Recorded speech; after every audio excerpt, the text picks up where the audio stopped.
Alors, on va à New York ensemble, ça va aller vite. Laetitia Pichot-Cailleux, bonsoir. Bonsoir. Je disais, vous êtes très jeune, je vous donne votre âge parce que vous avez 34 ans, Harvard Business School, vous avez travaillé à Londres, à Hong Kong, vous êtes à New York, vous avez créé votre hedge fund.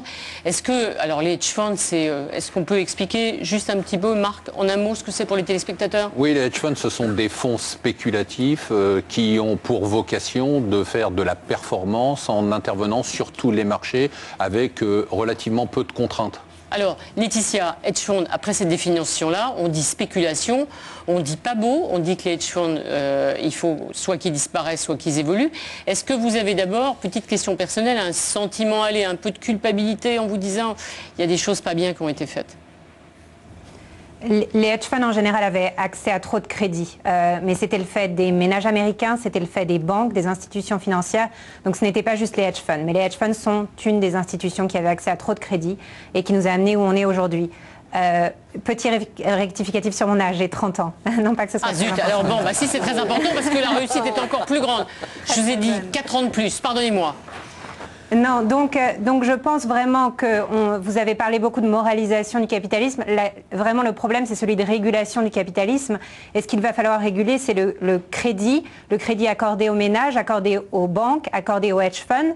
Et l'autre aspect primordial, c'est vraiment de réguler l'évaluation des risques et le contrôle de ces risques. Ce sont vraiment pour moi les deux aspects importants aujourd'hui. Alors si on dit moralisation, je parlais tout à l'heure des bonus, de l'encouragement à faire certaines opérations. C'est vrai que le mot spéculation, est-ce qu'il faut corriger? Parce que vous dites crédit, mais est-ce qu'il y a des choses qui ne sont pas acceptables? Est-ce que de temps en temps, les hedge funds par exemple ne sont pas un peu des pousses au crime? Alors, les hedge funds ont été accusés, et à tort, à mon humble avis, d'être des pousses au crime dans la mesure où on dit qu'ils font de la vente à découvert de titres, et c'est ce qui a poussé Lehman à la faillite, c'est ce qui pousse toutes ces sociétés à la faillite. Faut pas se leurrer, la vente à découvert et les outils dont les hedge funds disposent, ce n'est pas une baguette magique.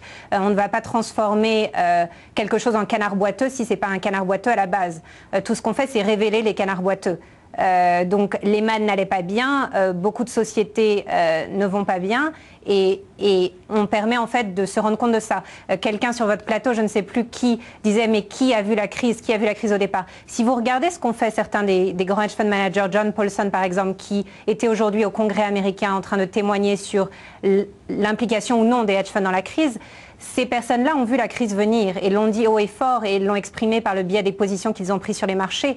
Personne n'a tellement fait attention et je crois qu'on pénalise beaucoup les hedge funds, on les critique beaucoup, mais à la fin de la journée, ce sont des institutions qui mettent les sociétés du monde devant le fait accompli de où sont-elles aujourd'hui. Si elles sont mal gérées, leur prix en bourse devrait baisser, mais ce n'est pas ça qui va les faire disparaître. Ouais, Denis Oliven. Ce qui est étrange dans toute cette affaire, c'est qu'on a l'impression que c'est l'économie la plus dérégulée, les hedge funds, ce qu'on appelle les fonds de private equity, qui sont la cause de la crise. Mais pas du tout. La crise n'a pas du tout commencé là. La crise a commencé au cœur du système. Mais là, on dit il y a du scandale, il y a des gens qui spéculent. Oui, mais justement, c'est ça qui est intéressant, c'est que la crise a commencé au cœur du système régulé. Elle a commencé dans des institutions de crédit hypothécaires qui sont super surveillées. Elle est dans les banques les plus traditionnelles qui sont très surveillées. On l'a dit, dans les assurances qui sont les plus surveillées. Et pourquoi est-ce que cette crise au cœur du monde régulé est apparu? Parce qu'on a laissé faire dans ce monde-là un certain nombre de choses, et c'est ça qu'il faut corriger. La première chose, je vais très vite, c'est un sujet de régulation mondiale. On a laissé l'épargne mondiale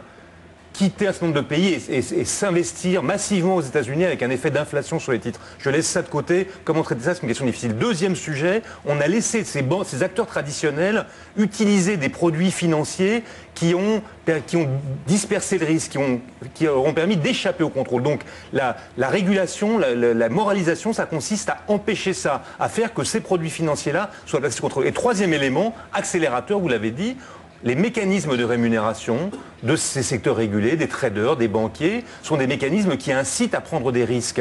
Et donc, ils accélèrent la crise. Si on modifie ces mécanismes-là, c'est-à-dire si on fait en sorte que celui qui prend le risque, qui fait prendre un risque à l'autre, le paye, eh bien, on aura moins de problèmes. Et ces hedge funds, par exemple, ils prennent des risques. Eux, ou dans les fonds de private equity, ce qui est dérégulé.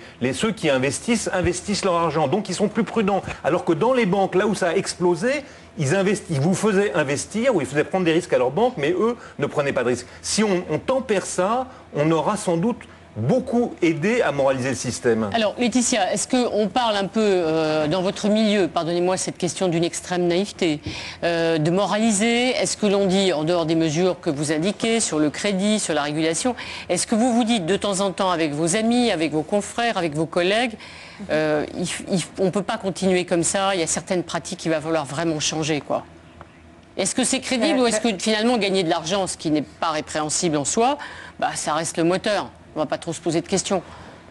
Non, mais gagner de l'argent, c'est comme l'a souligné Denis juste auparavant. En fait, la plupart, tous les hedge fund managers ont la majorité de leur capital qui est investi dans leurs propres fonds. Donc, quand ils perdent de l'argent, ils perdent aussi de l'argent. Ils perdent de l'argent des investisseurs, mais ils perdent leur propre argent. Si quelqu'un perd 40% dans l'année, 40% de ses investisseurs, 40% de leur propre argent. L'autre aspect, c'est que la façon dont les hedge fund managers sont rémunérés, ils touchent 20% des profits qu'ils génèrent. L'année où ils ne génèrent pas de profit, ils ne gagnent rien. Et les années négatives, quand ils commencent à perdre de l'argent, ils doivent d'abord réussir à récupérer tout cet argent pour leurs investisseurs et après peuvent être payés. Donc c'est quand même au niveau des... Donc c'est non coupable. Denis McShane, est-ce qu'on peut, des anglo-saxons, et je remercie Laetitia d'avoir été avec nous, parce que pour trouver aussi quelqu'un d'un hedge fund, c'est comme les banquiers qui s'expriment, franchement, il n'y en a pas beaucoup. Laetitia, vous êtes restée avec nous de New York, vous pensez qu'on est entré dans un nouveau monde ? À l'âge de 30 ans. Aux États-Unis, on est rentré dans un nouveau monde avec Obama déjà. Donc, je crois qu'il y a un nouveau message d'espoir, etc., qui est arrivé avec Obama au pouvoir. Par rapport à l'économie, à ce G20, je crois que je suis un peu en consensus avec les personnes sur votre plateau. On ne va pas ressortir avec des résultats tout de suite. Ça va prendre du temps. Mais je pense que ce qui est important, c'est que tous les téléspectateurs et chaque personne, moi y compris, il faut vraiment qu'on se responsabilise. Et en tant qu'investisseur, Warren Buffett a toujours dit qu'il n'achète que des choses qu'il comprend. Je crois qu'il faut qu'on arrête tout cet abécédaire de produits financiers que certains ne comprennent pas. Et chacun doit prendre sa responsabilité, ne pas prendre un prêt dont on ne comprend pas les conséquences, ne pas acheter un produit financier qu'on ne comprend pas. Et le monde ira mieux. Merci Laetitia, merci à vous tous.